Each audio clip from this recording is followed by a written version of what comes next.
नमस्कार। आज की चर्चा का विषय है दुनिया की मूल समस्या क्या है। दुनिया की मूल समस्या के बारे में अगर सोचा जाए तो समझ में आता है कि मूल समस्या लोगों का स्वार्थी होना है। लोगों के व्यक्तित्व में जब स्वार्थ हावी होता है तो तमाम तरीके की समस्याएं जन्म लेती है। व्यक्ति स्वार्थी कब होता है? जब वो बेईमान हो जाता है।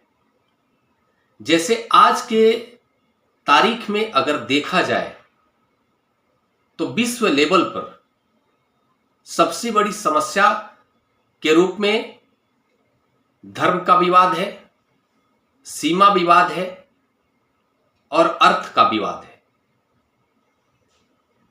सामान्य तौर पर भी देखा जाए दो लोगों के बीच जो समस्या है उन समस्या में कहीं ना कहीं 80 से 90% अर्थ शामिल होता है विवाद में। और अर्थ के कारण अगर कोई विवाद होता है तो कहीं ना कहीं यह भी देखा जाता है कि दो लोगों के बीच में या तो दोनों ही अनैतिक हैं और अपना हक जमा रहे होते हैं किसी खास चीज को लेकर, या फिर दोनों में से कोई एक नैतिक होता है और एक अनैतिक होता है। ऐसे कंडीशन में भी विवाद की स्थिति को देखा जाता है। तो कुल मिलाकर के जो स्वार्थ है वही निचोड़ के रूप में निकल कर आता है कि लोगों के मूल व्यक्तित्व पर स्वार्थ की भावना हावी हो चुका है। स्वार्थ क्या है? स्वार्थ कहता है कि हर चीज मेरे अनुसार होनी चाहिए, मैं जो सोचता हूं वो सही है और उसको सही ठहराने की कोशिश करना स्वार्थ है। मैं जो पहनता हूं वह अच्छा है, दूसरा जो पहनता है वह अच्छा नहीं है, यह भी एक प्रकार का स्वार्थ है। हमारी अपनी पसंद अच्छी है, अपनी पसंद को सही साबित करने की कोशिश करना यह स्वार्थ है। स्वार्थ की जगह आप यह भी कह सकते हैं कि अनैतिक है। जैसे आप अगर बात करें आज से 2000 वर्ष पूर्व, 4000 वर्ष पूर्व, या और पीछे चले जाइए 7000 वर्ष पूर्व, 10,000 वर्ष पूर्व, क्या 10,000 वर्ष पूर्व दुनिया का जन्म हुआ है? लाखों वर्षों से यह दुनिया कायम है।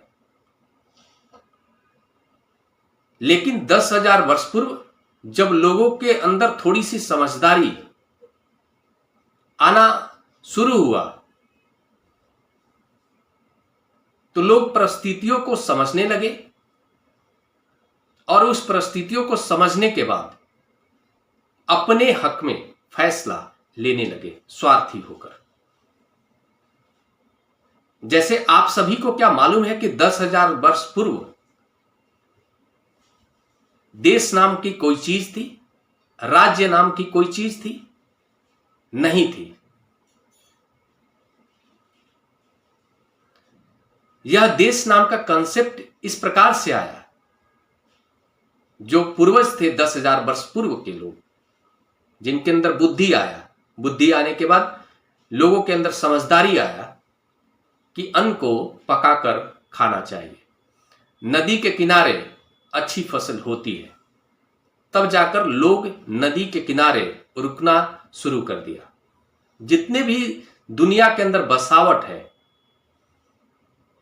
लगभग 90% जो बसावट है, 80% से ज्यादा लोगों ने वहीं पर जाकर बसना शुरू किया जहां पर पानी की अच्छी स्थिति है, पानी की व्यवस्था है। नदी के किनारे बसना या समुद्र के किनारे बसना, इस प्रकार की स्थिति को आप सभी देख सकते हैं। नदियों के किनारे लोगों ने बसना इसलिए शुरू किया क्योंकि उनको पीने का पानी मिल जाता था आसानी से, और साथ में उनको यह भी समझ में आने लगा कि इस नदी के पानी से अन्न उपजाया जा सकता है, फसल को उपजाया जा सकता है और फिर उसको पकाकर खाया जा सकता है। इन सभी स्थिति को समझने के बाद लोग एक जगह पर रुकना शुरू कर दिए। नहीं तो पहले मनुष्य की स्थिति भी जानवरों जैसी थी। विश्व लेवल पर इधर से उधर लोग घूम रहे थे। जब लोगों ने बसना शुरू किया, उसके बाद उन्हें यह भी समझ में आया कि हमारे पास जितनी ज्यादा जमीन होगी उतना फसल ज्यादा होगा। फिर उसी हिसाब से लोगों ने अपने अपने तरीके से जंगलों को साफ करना, अपनी मेहनत करके जंगल को साफ करना शुरू किया। साफ करने के बाद फिर घेराबंदी शुरू की कि यह हमारा है। उस टाइम इस प्रकार की स्थिति थोड़ी न थी कि सरकार है, कागज है, फिर आपको रजिस्ट्री करानी है, किसी को पैसे देकर खरीदना है, ऐसा कुछ व्यवस्था नहीं था। जिसने जितना ज्यादा कब्जा कर लिया, जो जितना ज्यादा ताकतवर रहा, उसका उतने बड़े हिस्से पर हक हो गया, वो उसका मालिक हो गया। और उसी को अगर बड़े लेवल पर देखा जाए, जब लोगों का और ज्यादा बौद्धिक विकास होता चला गया, लोग आर्थिक रूप से मजबूत होते चले गए, फिर उस धन के प्रभाव से लोगों को अपने पास रखने लगे। 10-20 लोगों को अपने पास रखने लगे, उनको एक तनख्वाह देने लगे अन्न के रूप में, अनाज के रूप में, और उनको अपने लिए काम करवाना, उनसे काम करवाना शुरू कर दिया, सैनिक के रूप में, खेती में काम करने वाले लोगों के रूप में। और इस प्रकार से धीरे धीरे जब उनके क्षेत्र बड़े होते चले गए, उनके यहां पे काम करने वाले लोगों की संख्या बड़ी होती चली गई, सैनिक के रूप में उनके पास लोग ज्यादा हो गए, फिर उन्होंने आसपास के ज्यादा से ज्यादा क्षेत्रों पर कब्जा करना शुरू कर दिया और कब्जा करके उस क्षेत्र को एक नाम दे दिया राज्य का, कि यह हमारा राज्य है। और उस क्षेत्र में काम करने वाले जितने भी लोग हैं, व्यापार करने वाले जितने भी लोग हैं, उनसे फिर टैक्स वसूलना शुरू कर दिया। समस्या यहां से शुरू हो गई। यह समस्या को खत्म भी करता है और समस्या को जन्म भी देता है। देश का जो कंसेप्ट है, यह स्वार्थ पर टिका हुआ कंसेप्ट है। जैसे अगर बात की जाए बड़े लेवल पर, तो आज से 800 साल पहले, 900 साल पहले, आप सभी को पता होगा कोलंबस ने अमेरिका को खोजा, जबकि वो भारत को खोजने निकला था। लेकिन भटकते हुए वो अमेरिका की जमीन पर पहुंच गया और वहां पर पहुंचने के बाद वहां के लोगों को उसने नाम दिया रेड इंडियन। उसे लगा कि हमने इंडिया को खोज लिया है। काफी दिनों बाद उसे एहसास हुआ कि यह इंडिया नहीं है। फिर जाकर के उस जमीन के बारे में, जहां से वो आया था, वहां के बड़े बड़े शासकों को इसके बारे में परिचित कराया।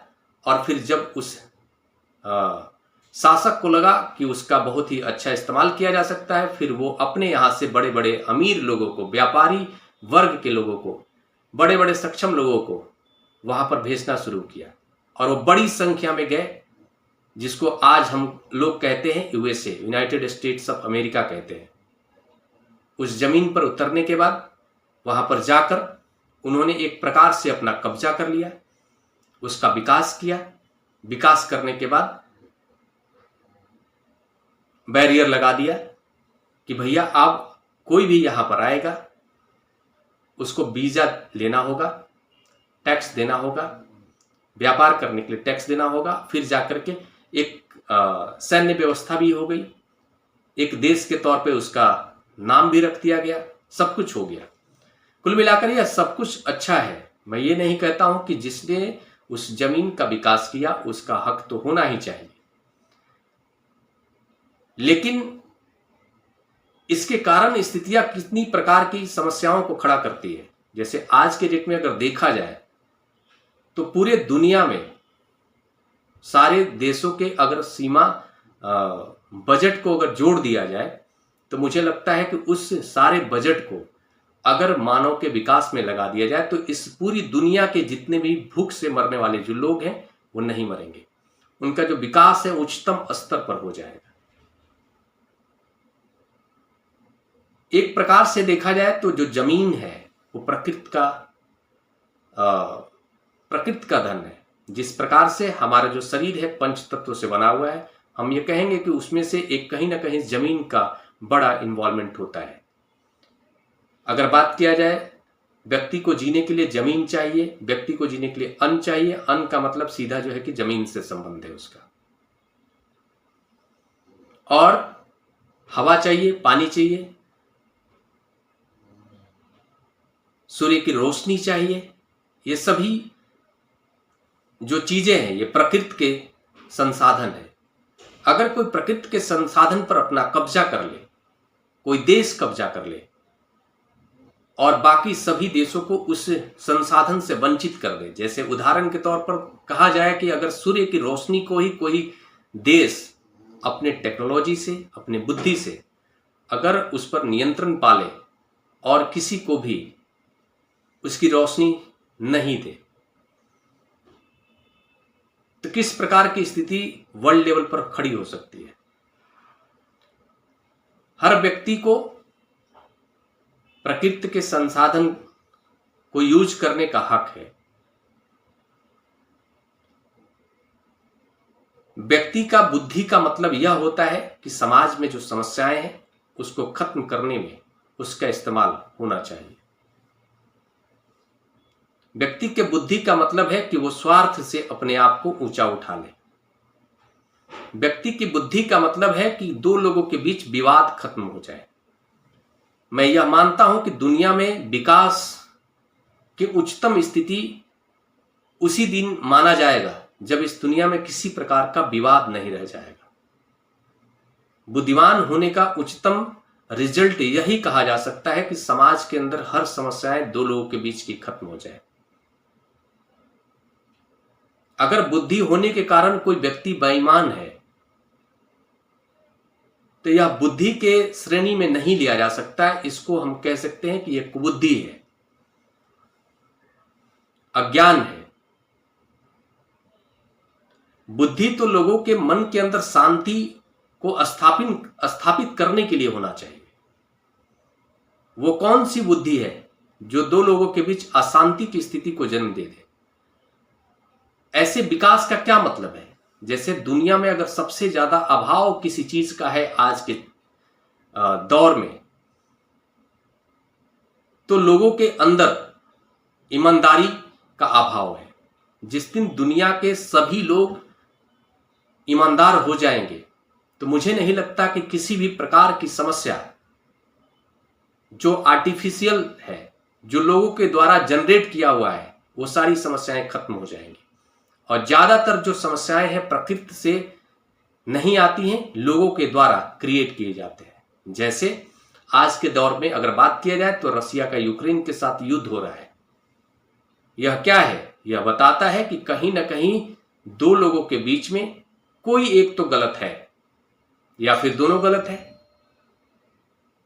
तो जो गलत है इसका मतलब कि वो स्वार्थी है, किसी लालच में इस प्रकार की स्थिति को जन्म दे रखा है। वो चाहता है कि जैसा वो चाहता है वैसा हो जाए। यही तो गलत है, यही स्वार्थ है। और यह जब तक स्थिति रहेगी दुनिया में शांति की स्थिति नहीं आ सकती है। तो इसलिए हर मैं सरकार को आग्रह करता हूं कि आज के डेट में सबसे ज्यादा काम करने की आवश्यकता है। सबसे ज्यादा आवश्यकता है लोगों के व्यक्तित्व को ऊपर उठाने की तरफ प्रयास करना है। किस प्रकार से लोगों को ईमानदार बनाया जाए, स्कूलों में इसके लिए एक अलग से सेशन होना चाहिए। किसी व्यक्ति को आज के डेट में इंजीनियर बनाना आसान है, लेकिन किसी व्यक्ति को ईमानदार बनाना कठिन है। इसलिए ईमानदार बनाने की तरफ कैसे हमारे देश के जो नागरिक हैं वो ईमानदार हो जाए। दुनिया में जहां भी किसी भी देश में ज्यादा नैतिक लोग होंगे उस देश के अंदर इंटरनल प्रॉब्लम बहुत कम होगी। जैसे अगर बात किया जाए जापान का, तो जापान के जो लोग हैं इंटरनल उनकी प्रॉब्लम बहुत कम होती है और उन्होंने बहुत ही कम समय में बड़े लेवल पर विकास किया। इसका कारण ही यही रहा कि वो मौलिक रूप से व्यक्तित्व उनका बहुत ही ऊपर की तरफ उठा हुआ था। वो बहुत ही नैतिक लोग हैं, अपने राष्ट्र के प्रति भी प्रेम रखने वाले लोग होते हैं। और जब व्यक्ति स्वार्थी होता है तो उसके अंदर राष्ट्र प्रेम की भावना भी कम देखी जाती है। इसलिए सबसे ज्यादा सरकारों को अगर कुछ काम करने की आवश्यकता है तो बौद्धिक विकास के साथ साथ नैतिक विकास की ओर अग्रसर होने की तरफ जाना चाहिए सरकार को, और इसके लिए बहुत ही जोरदार प्रयास करना चाहिए और यह जरूरी है और यह हो भी सकता है। आप सोचिए जरा, चीन की हम चाहे कितनी भी बुराई कर ले, हमारा भले ही उसने नुकसान ही पहुंचाया है हमारे कंट्री को, लेकिन सोचिए कि वो देश कैसा है कि वो छोटी से छोटी समस्याओं को भी बहुत ही गंभीरता से लेता है। आपने सुना होगा कि आज के डेट में उन्होंने अपने जो एवरेज अपने देश के लोगों की जो लंबाई है लगभग 2 सेंटीमीटर बढ़ा दिया। ये बहुत ही आश्चर्यजनक बात है। इतनी छोटी सी चीज को उसने नोटिस कर लिया कि हमारे देश के जो लोग हैं उनकी सामान्य लेवल से जो हाइट होती है कम होती है। इतनी छोटी सी बात को उसने गंभीरता से लिया। और ये चीजें तब होती है जब व्यक्ति जीतने के लिए चुनाव नहीं लड़ता है, जीतने के लिए शासन नहीं करता है। अगर व्यक्ति का उद्देश्य समाज की सेवा के लिए राजनीति करना हो जाएगा तो इस प्रकार के रिजल्ट देखने को मिलते हैं। इतनी ही बात करके समाप्त करता हूं। आप सभी से यही आग्रह करता हूं कि अपने बच्चों को बड़ा ऑफिसर बनाने से ज्यादा इस बात की चिंता कीजिए कि वो एक ईमानदार व्यक्ति बने। उसका नैतिक विकास होना सबसे ज्यादा जरूरी है। इसी के साथ नमस्कार।